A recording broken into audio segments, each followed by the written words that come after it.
It stopped recording on me, and I was like, I don't know, 10 or 20 minutes down the line before I realized. So yeah, it's one thing to be working all the time just to survive and barely being able to make ends meet. If at the very least you have a family and meaningful connections in your life, but it is absolutely absurd to just keep working day in, day out jobs that you hate just to make enough money to pay the bills. If it's just you by yourself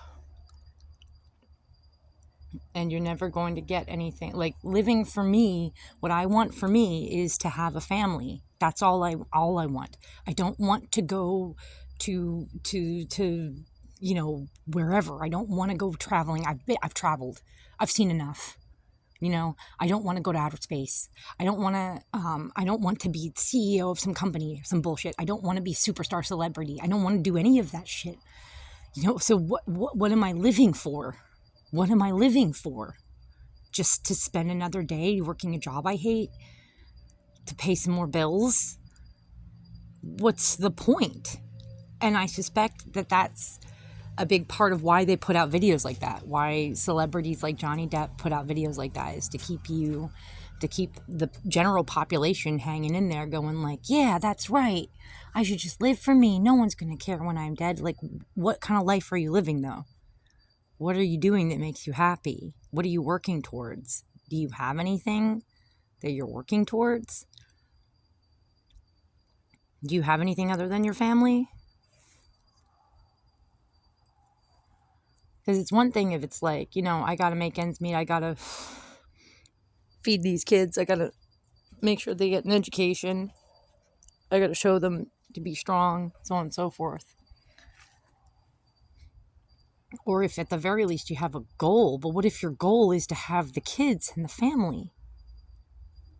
My goal has always been to have a husband and have the time and resources to be able to raise my kids, to be a stay-at-home mom and a homemaker and raise my kids how I see fit. That's been my goal for pretty much my entire adult life now. So, and it's looking like that's not going to happen. So if that's not going to happen, then I'm just working everyday shit jobs that I hate just to survive. What's the point? What's the point? There's no point, is there? There's no point. Why? So I can have another cigarette? So I can drink some fruity cocktail? Like, I've done that. I've done all that. The only thing I haven't done yet that I want to do is have a family, my own family, a real partnership, my own children that I get to raise. That's the only thing that's left that I really, really want to do. And it's looking like it's not going to happen. What's the point now then? Like, what's the point? Should I just keep suffering? I mean, people like Johnny Depp, it's easy for them to say that shit because they have so much fucking money that they can take private jets to beautiful beaches and lounge watching, half naked women walk around and they can do whatever. They have the time and resources to do whatever they want. Start a band and play shitty music that nobody really cares about. And I forget what the name of his band is. It's stupid. They can pursue whatever they want. They're not like the rest of us having to work all the time just to pay the bills and survive and barely having maybe scraps of money, if any, left over to maybe just have a six-pack and some cigarettes or what? Do what? What else? What else is there? Most of the people I know, that's how they spend their free time. They get a little bit of alcohol, they get some cigarettes, and they chill with their friends or alone. They watch TV. Oh, you want to see that next episode of whatever new bullshit television show's out? What's the point? Johnny Depp is so full of shit. If you guys don't see that, then I don't know what else to tell you. But yeah, nobody's going to give a shit. when I die. Not really, not for very long. I'm not under any illusions that people are going to to bemoan my loss for any long period of time. My cats, maybe. But I don't know what else I can do for them except hand them over to people who can do a better job of taking care of them long term.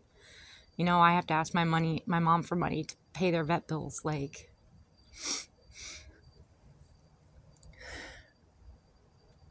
and I'm sorry, but cats just aren't enough. Cats aren't people. Cats are not real kids. Cats are not a husband. My mom's not going to give a shit. She practically just half wants me to die, take my life, so that she just won't have to deal with me anymore and deal with me being emotional. And the whole bullshit about, just live for yourself. That's so narcissistic. Just don't care about what anyone thinks of you or how you affect anyone else. Just live for you. My mom has done that. For most of my life now, pretty much my entire life, my mom has just lived for herself. Would you like some examples of that? So for her third husband, the one she's currently on, again, she started dating him. They met online in a chat room back when I was 12, 13 years old. Back when we were still using those big dinosaur desktop computers, the real heavy ones.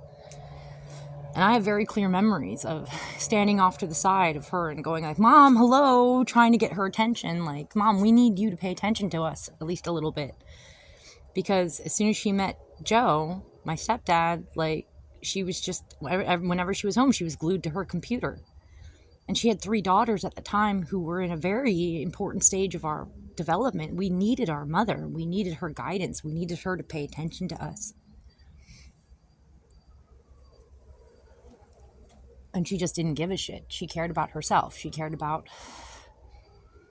counselor, because, my stepdad was a lawyer at the time. Oh, counselor. That's what she cared about.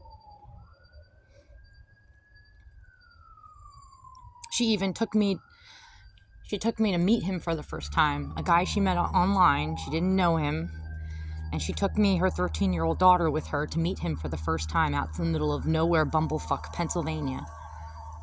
Because it was like, she didn't know what kind of person he was going to turn out to be, and she wanted someone there to, like, defend her.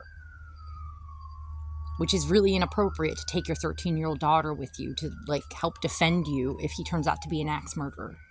Like, that's how little she has ever given a shit about myself or my sisters in comparison to herself.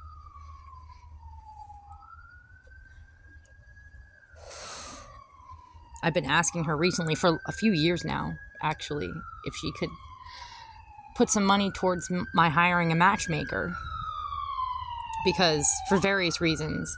Because, first of all, I don't have a great track record when it comes to guys. Like, most of the guys I've dated have turned out to be highly narcissistic, like, diagnosed cluster B personality disordered guys.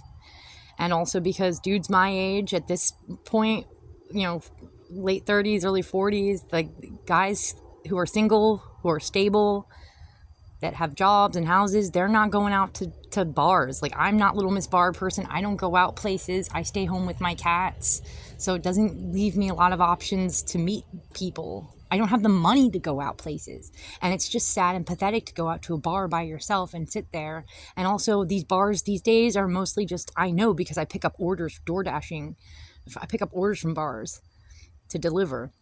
And these bars are just full of kids that are half my age, 20-somethings. I don't want to date a 20-something kid. So most of the guys my age that are stable, they have jobs, they have houses, they're at home. They picked up a 6-pack on the way home from work at the liquor store, and they're at home watching TV or doing a hobby or washing their car.